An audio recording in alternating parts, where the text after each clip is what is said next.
Hello and welcome to Credit Versio's Q&A Wednesday live for February 16th. I am your host, David Michalek, and every week at 6 p.m. Eastern Time, we all come together live on Facebook and YouTube to talk about credit.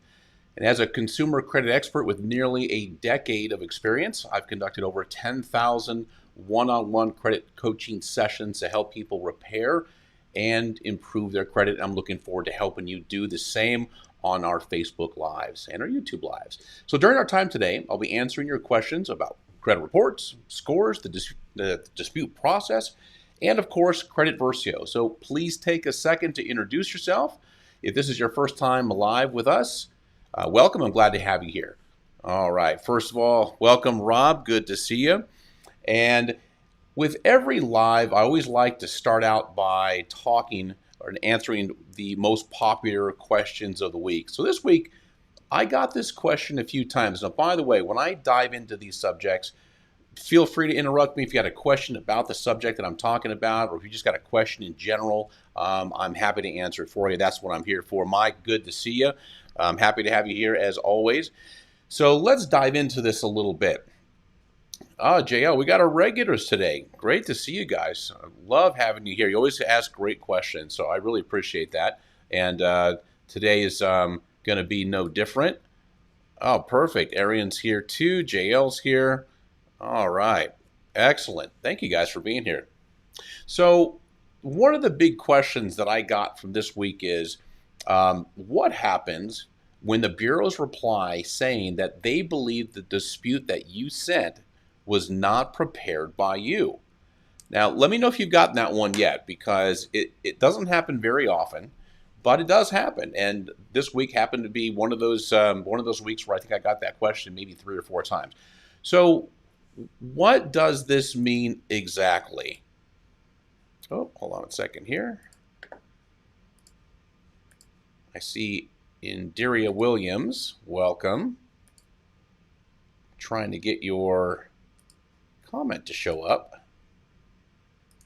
All right, well, we'll work through it. Okay, signed up after spending $2,500 on MSI. Maybe that's a credit repair company. I'm not quite familiar. Okay, so the question is, what happens when you get that dispute, or when you get that response to your dispute that says that, hey, we think that this letter was not prepared by you? Now, you'll get it from the credit bureaus from time to time. So what does that mean exactly? Well, typically what that means is the dispute letter is probably so well written or expertly written that they think a professional might have done it for you. A professional meaning maybe a credit repair company. And this actually might answer your question. Is it Indira Williams?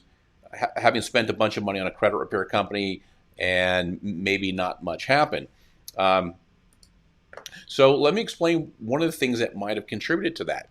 So why does this matter? Why does a letter coming from a credit repair company, or even when it looks like it's coming from a credit repair company, why does that matter? Well, it turns out it's pretty important. So in the Fair Credit Reporting Act, and this was written in 1970, of course, it's been modified probably a couple of dozen times since then. But one of the aspects of the Fair Credit Reporting Act that's been there for a long, long time is a little section called Exception G. And I'm going to put it up on the screen here in just a second. This is essentially what it says is that, well, let's do this. Let me just show it to you, and then I'll break it down for you. Hold on one second. There we are. Okay. Now, scoot over a little bit. So this is called the exclusion of credit repair organizations. Now, where this comes into play in the Fair Credit Reporting Act is after they spend paragraphs and paragraphs of explaining what data furnishers, these are your creditors, what data furnishers have to do when they receive a dispute by you, what the credit bureaus have to do when they receive a dispute from you, like timelines and actions and legality.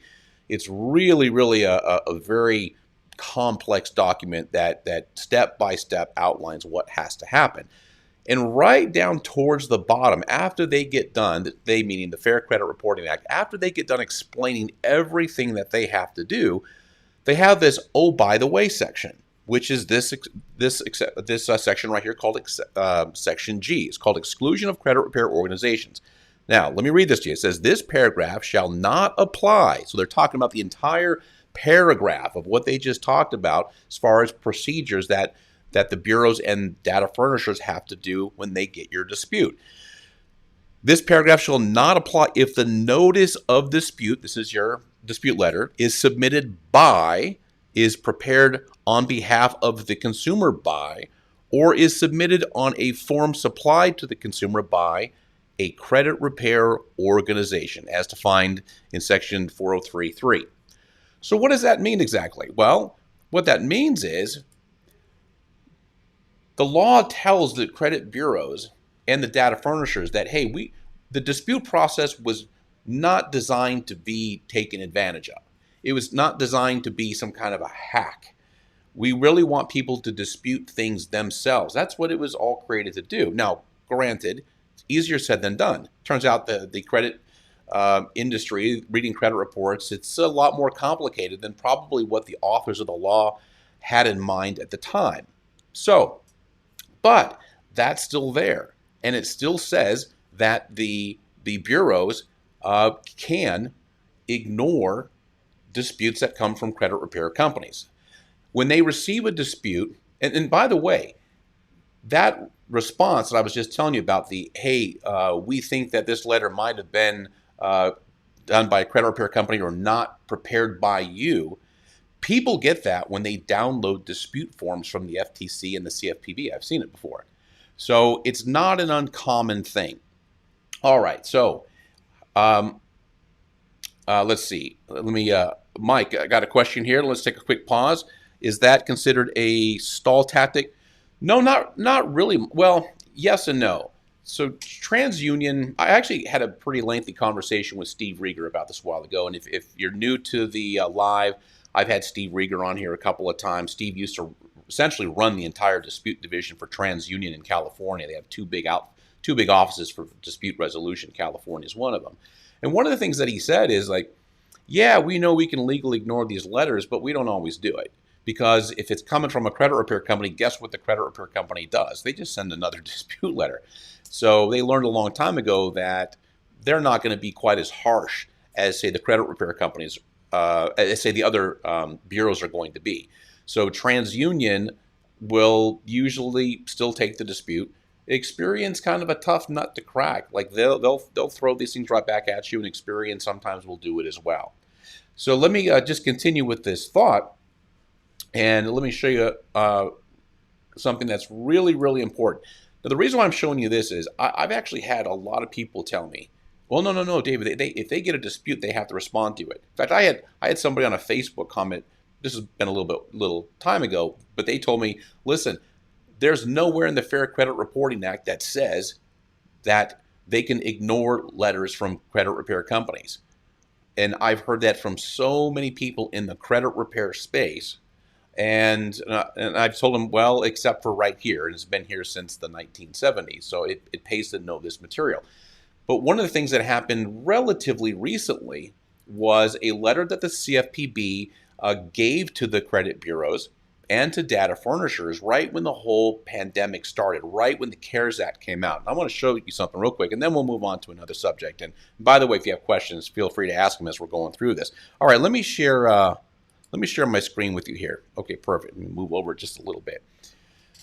So this is a 3-page letter written by the CFPB, the Consumer Financial Protection Bureau. And this is the agency that governs the bureaus, pretty much everything financial. I mean, they are the kingpin. They are responsible for compliance and safety and everything in the financial space. So banks and credit bureaus and anything having to do with consumer finance falls under their jurisdiction.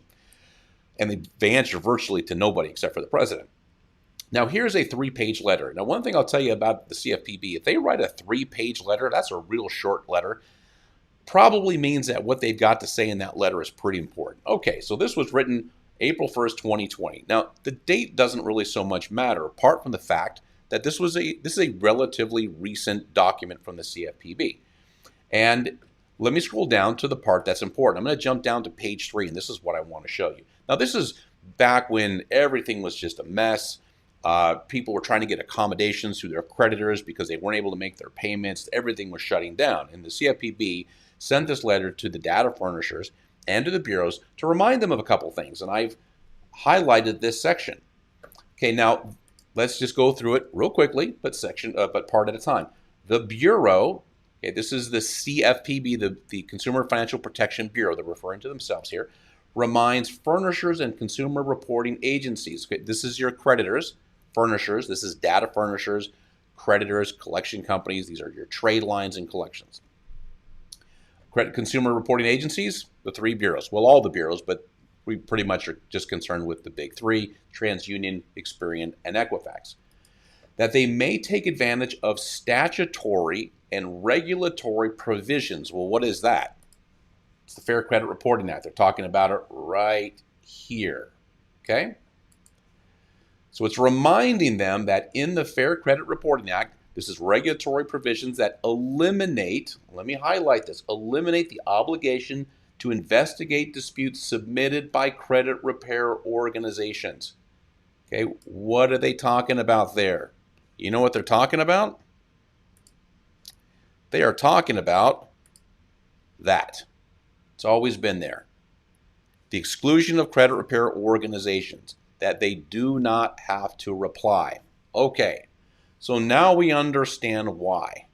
When and if, more likely if, you get a letter from the credit bureaus as a response to your dispute letter, let me get rid of this off the screen here, and it says, hey, we think this dispute letter was not prepared by you, it was prepared by somebody other than you, possibly prepared by a credit repair company. They changed the language a little bit. I don't remember exactly word for word what it says, but you'll know it when you see it. So what they're essentially telling you is, hey, this letter looks to be expertly written, and a credit Versio letter really is. Now the great thing is, let me flash this back up again. All right, let's go down, look down at the bottom where it says, I can't highlight this one unfortunately, but towards the bottom it says, or submitted on a form supplied to the consumer by a credit repair organization as defined in section 403.3. Now, by that definition, is Credit Versio a credit repair company? No, we're not. We perform no credit repair services. We do not charge our clients. Okay, it's free software. All of our money comes, we make our money the same way that Credit Karma makes their money. It's all from affiliates. So we do not fall into the category of a credit repair company. We're not doing any work for you. The software is just guiding you, very much like the way, not an exact comparison, but in the way that like an Excel spreadsheet would guide you through creating certain templates to come to a solution. So that's what Credit Versio is doing. It's scanning the credit report, finding errors, guiding you through the dispute process, and yes, it's going to create the language for you because it can find 20 different kinds of errors where it's hard for professional human processors to find that many errors. So when you have a letter coming from Credit Versio, it's your letter, okay? You selected the items you wanted to dispute. You selected the dispute reason, so this is all in your hands, and you mail the letter yourself. Completely changes the game there. Okay, any questions on that? And if you don't have questions on that, then I'm going to move over to the next part, which is, what do you do? What do you do when the bureaus think that the letter was not sent by you, the letter was not created by you? Okay, anybody here yet? Okay. Tanya Smith, sorry. Is there a way to request an updated report before starting round 2? I got my round 2. Okay, so we're a little off topic. That's okay. Got my round 2 report. Then I had a lot of changes after that. You can, but just make sure 32 days have passed. You can go into if you're with Smart Credit, log into Smart Credit, order a new credit report. Because of their subscription, you're eligible for a new credit report every 30 days. But Credit Versio will not give you the dispute reasons for the next round until 32 days have passed. It's a safeguard. The reason why we build that in there is even though we know that sometimes Your creditors they're gonna reply. Like you send out a dispute letter, they may reply within 2 to 3 weeks, which means you're sitting on your hands for another couple of weeks before Credit Versio automatically updates. I understand that can be a little frustrating. One thing I want you to keep in mind, though, the reason why we always insist that people wait on those 40 days is the bureaus and your data furnishers, your creditors, if they want to, they can update again in that 30-day period. So maybe on day 15, they told you one thing, and then they finished, just maybe it was a default auto response, and then they're still working on the response, they're still working on the investigation, and then they come back on day 29 or day 30 and they update the information again. So you thought you got one answer, but the answer changed. So that's why you want to wait those 30 days. But to answer your question, Tanya, yes, you can go into Smart Credit, Identity IQ, even though we're not compatible with Identity IQ anymore for new signups. If you have Identity IQ, we will do the manual work in the background to make it compatible. It's a pain in the butt, but our development team is still doing it. Anyway, yes, you can. Let's see. I think you had a follow-up, Tanya. I'm on round 2. Just the credit bureaus didn't update until after my initial. Well, yeah. I mean, just stick with the timeline that you're on. If you want to update early, just do your best to wait at least 32 days so that Credit Versio will serve you the next round of disputes. Okay, let me find out where I was here. Okay, Mike. Wow, so nice these disputes are scanned by computers at the bureaus. Can't they use this excuse every time? Actually, Mike, the letters are scanned at the bureaus, but there is a little bit of human intervention here. And yeah, when the scanners at the bureaus, when people look at it, they are looking for certain types of responses that look like they can be canned. They look like they can be just, which is perfectly fine. Template letters are perfectly fine. I mean, you don't have to write all original new words. One of the things that they're just trying to parse out is, okay, did this person go and hire a credit repair company? So, oh, and by the way, let me finish that thought, and then we can, because I see I got a lot of questions coming in. Let me pull up the frivolous dispute reason. Okay, so now when you're going into, let's just say you're going into round 2 or round 3, and you've gotten that letter from the credit bureaus that are saying, hey, we think this letter wasn't prepared by you. Mike, yeah, you have a good point. Could be a stall tactic. It could be them trying to figure out, hey, did you hire a credit repair company? In which case, we might exercise our legal right to ignore the letter. This is what you want to do. When you select the items again, remember, then you go over to selecting your dispute reason in the drop-down menu. I'm not sure if, now unfortunately you can't see my mouse on the screen, but I've highlighted it in red, circled it in red for you. It says frivolous dispute response. It says, I previously disputed this account and don't agree with your claim that it's frivolous.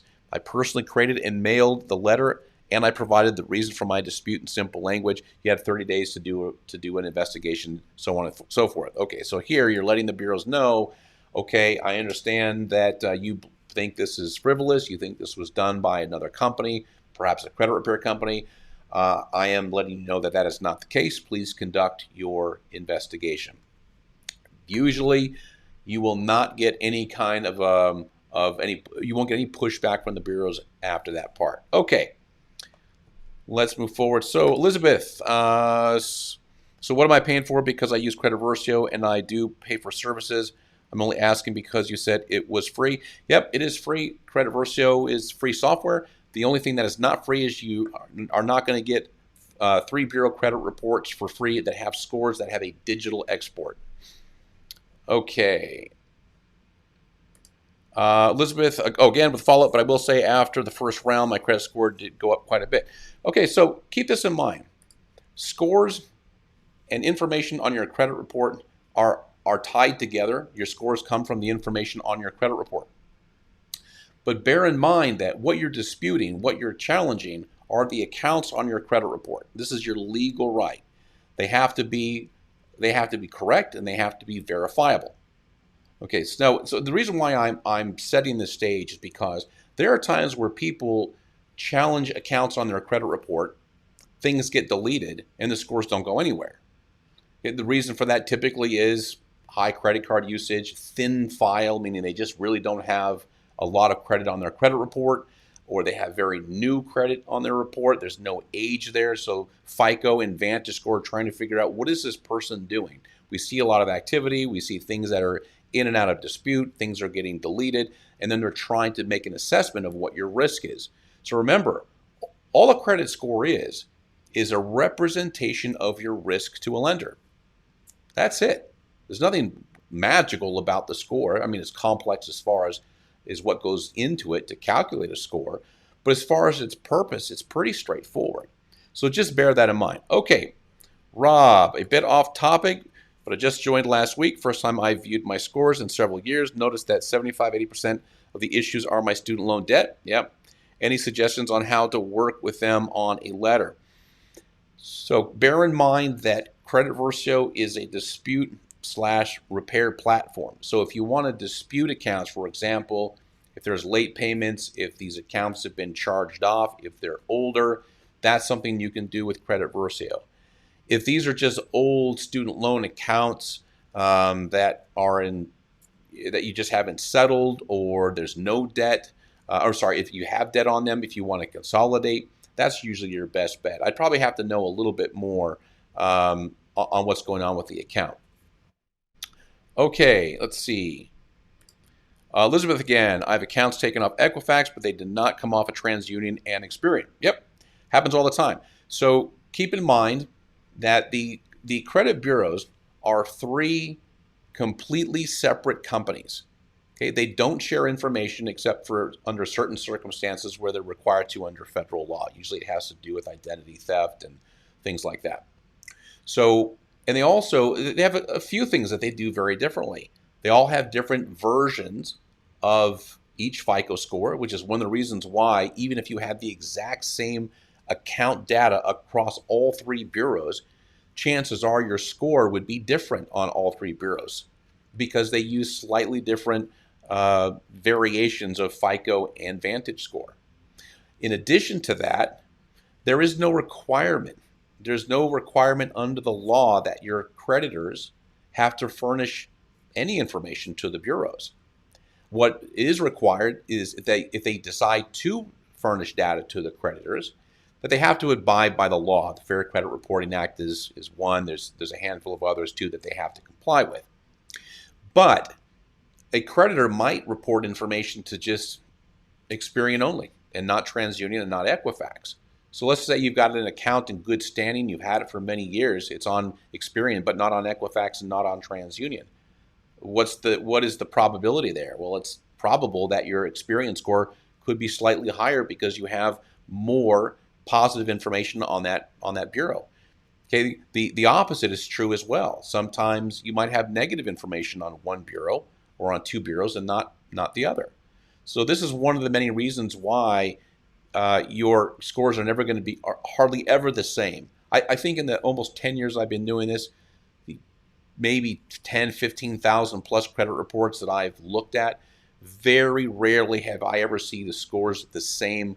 I mean, it was such an anomaly that when I was on the phone with a person doing a consultation, I would say, hey, John, you're not going to believe this, all your scores are the same. But those are very rare sets of circumstances, and they're usually with very, very small files. But Elizabeth, to swing back around and just finish my thought on that, in addition to everything else that they do differently, they also have their own investigative process. So even though TransUnion, for example, might have an auto delete function, meaning if you dispute certain things under certain circumstances, it's just an auto software delete, meaning they'll just delete it without doing an investigation. Whereas maybe Experian doesn't do that. Maybe Equifax has even a different way of conducting their investigation. So that's why you're going to see different behavior on different bureaus. They are 3 completely separate companies. Okay, Scott. Hey, good to see you, Scott. My score at TransUnion and Experian are always very similar. However, Equifax is always about 30 points less. Not uncommon.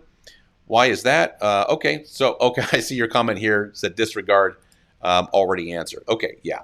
So there's a lot of data discrepancies between bureaus, or there can be anyway. In fact, I'll tell you one on mine. My Equifax score is usually always my highest score. And that's because I have an old account. I think it's probably about 8 or 9 years old now, from Carmel Finance. This is back when I was rebuilding my credit all over again, starting from scratch. So Carmel Finance only will report it to all three bureaus back in the day, and then they kind of got shut down, as a lot of those kind of gimmicky, report stuff to your credit report products did. But it remained on Equifax, and because that's the oldest account that I've got on my credit report, my Equifax score is always just a little bit higher, 10, 15 points. I mean, it varies, but usually it's about 10 to 15 points, sometimes 20 points higher than my other bureaus, because of that one account. Okay. Elizabeth already sent out round 2. Thank you so much for the clarity on these topics. This is I love doing this, and you can see we've got some regulars that are always here. I came into the credit repair space with horrible credit. I mean, I would say, I think my middle score has been so long now. I think my middle score was 554. I mean, it could have been worse. I could have been in the 4s. I could have been in the high 3s. I've actually seen a high 3 one time before. I mean, you really have to work to get into the high 3s. But I didn't know anything. I mean, I came to credit repair as a client. Credit was just destroyed. And I happened to get with some really, really good people, a great credit repair company. In fact, I ended up working for them for 7.5 years. I eventually became the vice president of the company before I moved on to Credit Versio. I learned a lot. It was a great experience. And one of the convictions that I developed right away is that, man, this is really important stuff. Credit reports, credit scores have really, and if you've been watching me for a while, you'll hear me use this analogy quite frequently. Credit reports have evolved into character reports, into reputation reports. What do I mean by that? Well, everybody's looking at our credit report. Do you know 70+%, I think it's 73% of employers look at your credit report. Now, they don't see scores, but they can see the information on your credit report to figure out what you're all about. Okay, that can be a little bit of a painful subject for a lot of people. It certainly was for me. Well, what does that mean? What are they trying to find out? Well, do you honor your word or not? Now, listen, it's totally understandable. You and I both know that things happen. Okay, we go through rough patches. All it takes is a really nasty medical incident in either no insurance or underinsured, and that can wipe you out. It's one of the biggest causes of bankruptcies right there. Way above failed businesses are people having some kind of medical emergency. And I mean, how long does it take to rack up a $100,000 bill? Not long. A couple days. Have a heart attack, heart surgery. I've seen it. Remember, I spent 7.5 years looking at credit reports every single day, doing consultations. So I've seen real life, what people really go through over the years. So Elizabeth, I really appreciate the fact that you're getting a lot of information out of these lives. Also, too, be sure to go into the tutorial section of your Credit Versio account and go into credit coaching. There's a whole bunch of videos. Well, not a whole bunch. I mean, there's like 11 videos right there that I put together as kind of a soup to nuts credit training. Everything that you need to know if you're brand new at credit, or even if you're just coming back at it. Maybe you had your head buried in the sand for years, just avoiding credit like I did. You know, I was one of those guys back in the Great Recession where everything melted down. I used to own a bunch of property. Everything just kind of went south for me. So I just recovered, paid cash for everything, drove around in my beater car. You know, I didn't even want to put a application in anywhere for anything. I was so embarrassed. for probably 3 years, I think I was just out of the whole credit game altogether. So really, really important stuff to learn the subject matter. Okay, Mike, yes, experience seems to be the bully on the block. You know, one of the narratives that happens a lot in credit repair is that the bureaus are kind of out to get us, or they just want to see us with bad scores. And that's really not the case. And I always thought that, by the way. In fact, I would probably be a little embarrassed to go back and look at some of my old content that I made 4, 5, 6 years ago, when that's something that I believed. When you're in the credit repair industry, there's a lot of people in it, but it's still kind of a small industry. It's like a small town, but everybody kind of knows everybody for the most part, and we always recycle a lot of the same nonsense, and I believe that stuff too. Like, I wrote articles, I did videos talking about how the bureaus, do this, the bureaus do that, the bureaus are not on your side, and what changed all that? Something that very few people in this space have an opportunity to do, unfortunately. And I started meeting people. Excuse me. I started meeting people from the credit bureaus. First one was Steve Rieger, who's been on here with me many times. He used to run the dispute division for TransUnion for a long, long time. Sorry. And then, actually, before Steve Rieger, I met John Alzheimer, who worked for FICO for many years and worked for Equifax for many, many years. Then I met other people. Then I go to Credit Con, I go to Credit Expert Summit, and there's private groups on Facebook that we're a part of, like Occam and a few other places. And when I get a chance to listen to the bureaus talk, the people from the bureaus are like, no, listen. We just want the information to be right. We're on your side. We want the data to be correct. Nobody's here to hurt you. We just want accurate information, and we understand that people do try to game the system. Okay, it's going to happen. Nothing wrong with that. I mean, shoot, when you can drive by, we're in Las Vegas, and when you can drive by or drive on any road here, the freeway, no matter where you go, pretty much it feels like every billboard is a personal injury attorney or a DUI attorney, helping people get out of a DUI. It's like, I mean, that really happened. I mean, if you got arrested for a DUI, I mean, it probably wasn't done on accident. Chances are you weren't sober when you blew through a breathalyzer, but still, there they are working the system, trying to make a bad situation a little bit better. Well, there's nothing different with the credit repair process. It's your legal right to dispute as much stuff as you want on your credit report, and the burden is on the bureau and the data furnisher to make sure it's accurate, to verify that it's accurate, and to delete it if it's not. So, swinging back around to my whole point on that is, the bureaus they're not looking to bully you. They're not looking to not work with you. They just want to make sure that the information is correct, and a lot of the times they're going to rely on the data furnisher to verify that. JL, Experian is impossible to deal with. Depends on what you mean. I mean, are you trying to call them? Are they just not deleting stuff that other bureaus are deleting? The question you might have to ask yourself, is the stuff really wrong? Like, I can honestly say, when I went through my credit repair, yeah, everything on there that was negative, that got deleted, that was me. Okay, I did it. I couldn't pay the stuff. And I would say probably, if I remember right, I'd say about between 40 and 50% of the accounts that were disputed were deleted. Okay, I got around half. And the other half stayed until it eventually fell off.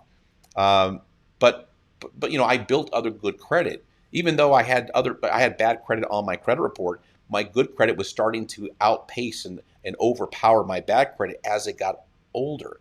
The more age you put between yourself and derogatory credit, the easier it is to recover. In fact, most negative credit you're going to recover from in 24 to 36 months.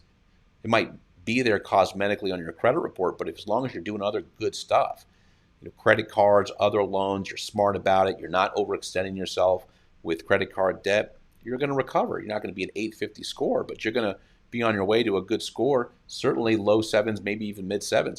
That's what I did. Okay, let's see here. Oh, we got a couple more questions. Let's see.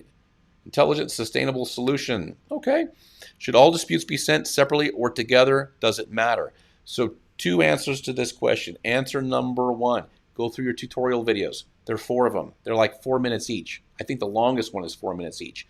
And we actually cover that. I think it's in video 2, where we talk about, in fact, we covered in a couple of videos, that you want to put all of your disputes on one letter. Remember a second ago I talked about how the credit repair industry, we just recycle really bad, stupid stuff. Putting disputes on separate letters. I don't know where that came from. We never did that as a credit repair company. We knew better. But that's a real big thing out there. And I've even sat down and interviewed both Steve Rieger and John Olsheimer, TransUnion and Equifax veterans, and I asked them, "What's the best way to do it?" They're like, "Don't put your letters on separate, or don't put your disputes on separate letters. It's just going to upset us. It looks very unnatural. It looks like you're trying to game the system. If you had a legitimate dispute, like if you had 10 accounts on your credit report, and like, hey, yeah, these 10 accounts have a problem. Let's just say it was identity theft or something like that. You wouldn't send 10 letters. You would put it all, hey, this account, this account, this account, and then this account. This is not my stuff, or this is wrong, or the dates are wrong, or balance is wrong, or I was never late, whatever the case is. You would put it on one letter. That would be the natural thing for you to do. And that's what the bureaus expect. And they don't care how many accounts you're disputing all at once. Where does that come from? The idea that, in fact, I get this question all week long. I just don't cover it very often because I think maybe it might be kind of old hat, but I'll address it since it's relevant to this topic. Where a lot of people say, hey, well, can I dispute more than 2 or 3 accounts a month? Well, of course you can. Nowhere in the law does it say that you're limited. Think about that for a second. Let's use the same example I used a second ago. What if your identity was stolen and you've got 20 accounts? They're not your account. Do you think the law would say, listen, I know that your identity was stolen. You've got 20 accounts on there that are fraud, but listen, you can only dispute 2 or 3 a month.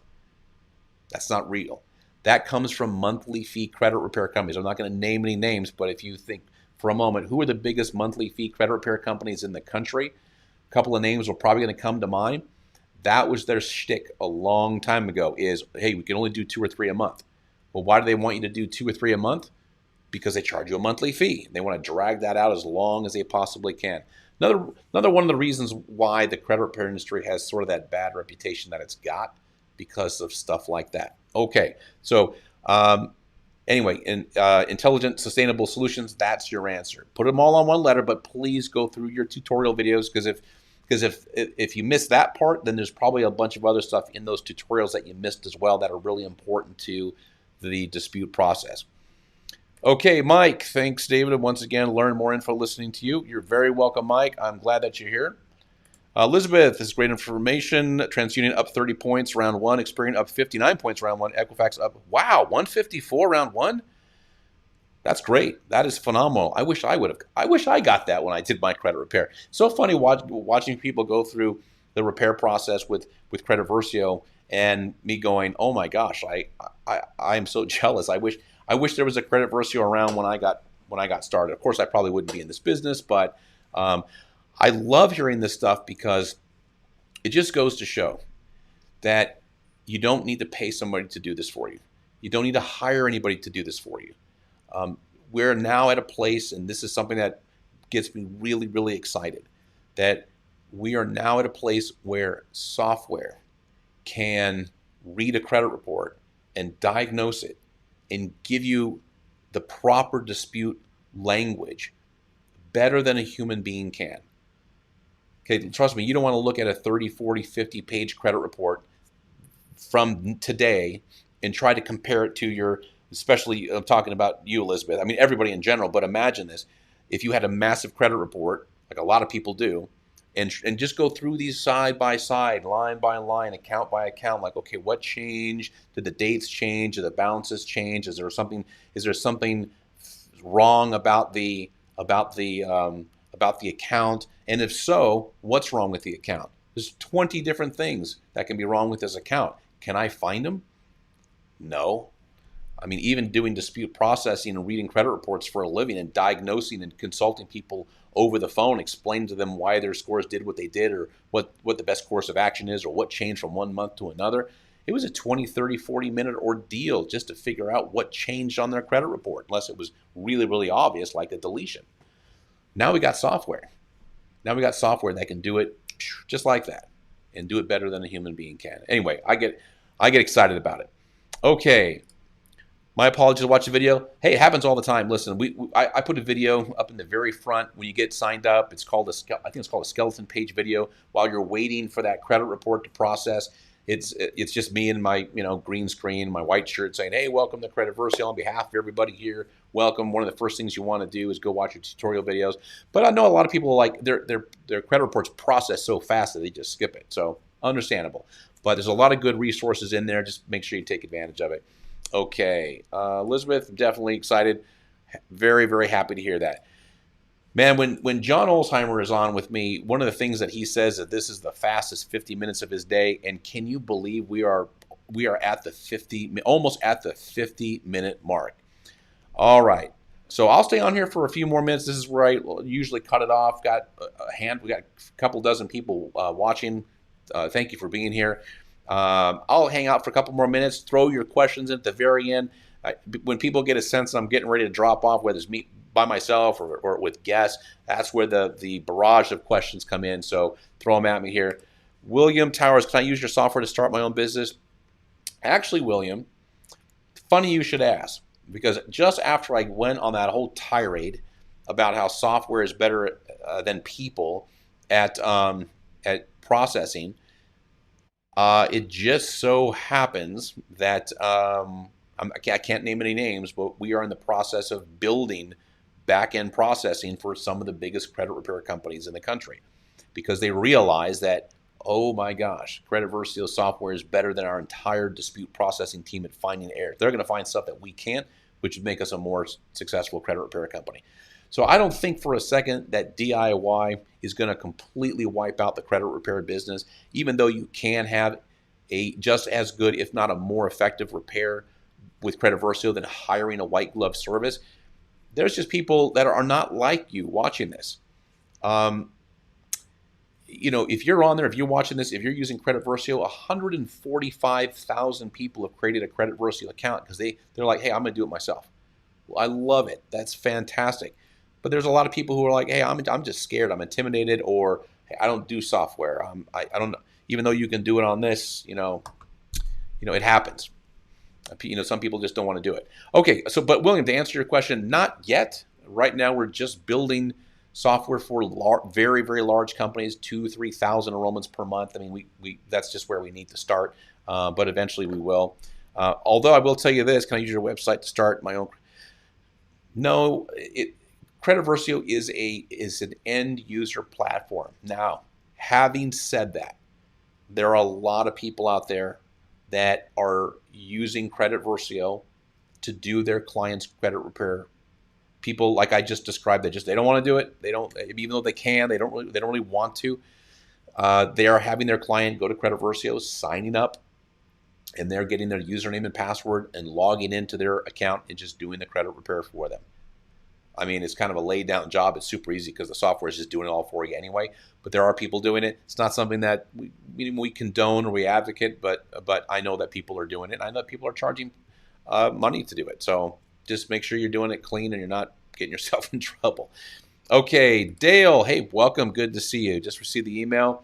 Well, here. Too bad you didn't weren't here for my whole speech about how the bureaus are on your side a second ago.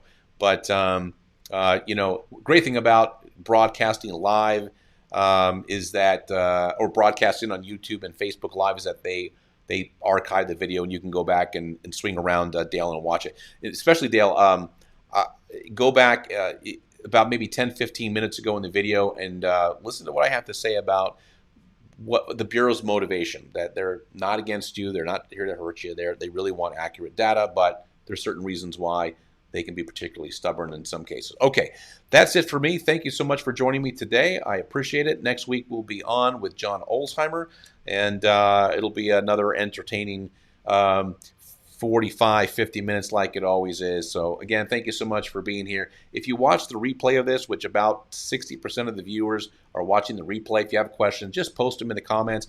I get notification on my phone here when somebody posts on these. Not YouTube, unfortunately, for whatever reason, it doesn't work the same, or it's user error on my part. But if you're on Facebook and you have a question, just post it on this video, and I will answer it. All right, gentlemen and ladies, thank you so much for being here.